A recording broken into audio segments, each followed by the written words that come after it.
Jika seorang guru memberikan ujian kepada siswanya, maka guru tersebut pastinya tidak akan memberikan kunci jawabannya, hanya kisi-kisinya saja. Namun, jikalau seorang guru memberikan ujian kepada siswa, lalu dia memberikan juga kunci jawabannya, maka bisa dikatakan bahwa itu adalah bentuk kasih sayang guru kepada muridnya. Namun, jika seorang murid yang dia diberikan kunci jawabannya, lantas dia menganggap bahwa apa yang diberikan oleh gurunya, kunci jawabannya tersebut, murid tersebut tidak mempercayainya.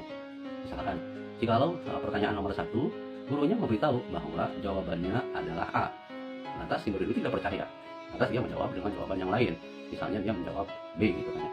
Maka pastinya pertanyaan tersebut jawabannya sudah pasti salah. Sudah diberikan kunci jawabannya, tapi karena si murid tidak mempercayainya, maka jelas jawabannya menjadi salah. Nah, begitu juga kehidupan kita ini seperti ujian, ya. Maka Allah Subhanahu Wa Taala itu memberikan ujian kepada kita, sekaligus juga memberikan kunci jawabannya, memberikan jalan keluarnya, ya. Memberikan solusi atas ujian yang kita rasakan tersebut.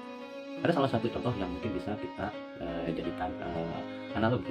Misalkan, kalau kita akan berangkat ke kota, salah satu kota, misalkan kita akan berangkat ke Bandung, ya. Kita akan berangkat ke Bandung, terus kita berangkatlah kita ke terminal, ya, di kota kita. Misalkan saya di Bogor, saya ke Baranang Siang, lantas saya pastinya akan mencari bis yang tujuannya itu adalah ke Bandung. Dari tulisan depannya itu sudah pasti ada tulisan Bandungnya. Bahkan di belakang bis tersebut juga ada tulisan Bandungnya.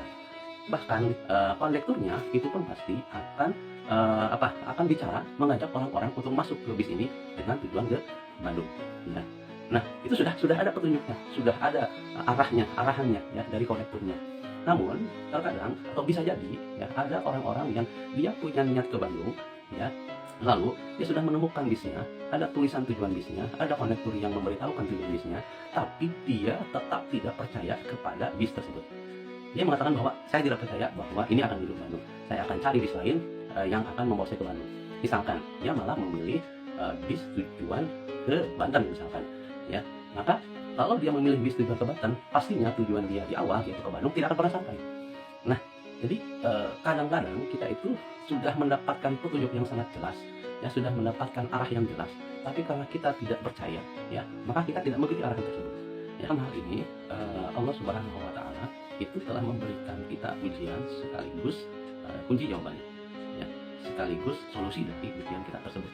Nah, ibarat tadi kita naik bis tadi, kalau seandainya Allah hanya memberikan kisi-kisinya saja, itu ibarat bis yang tidak ada kota tujuannya, baik di belakangnya maupun di depannya. Kondekturnya pun tidak memberitahukan arah bisnya mau kemana, tapi hanya diberitahukan ciri-ciri bis menuju ke Bandung saja, seperti apa ciri-cirinya.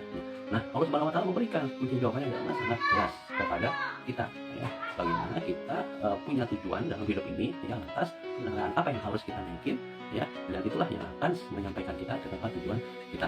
Nah, di sini sepertinya kita benar-benar punya keimanan, keyakinan bahwa apa yang disampaikan oleh Allah Subhanahu Wa Taala itu adalah benar, yang akan mengantarkan kita kepada tujuan kita sesuai dengan kendaraan yang benar-benar akan sampai kepada tujuan kita tersebut.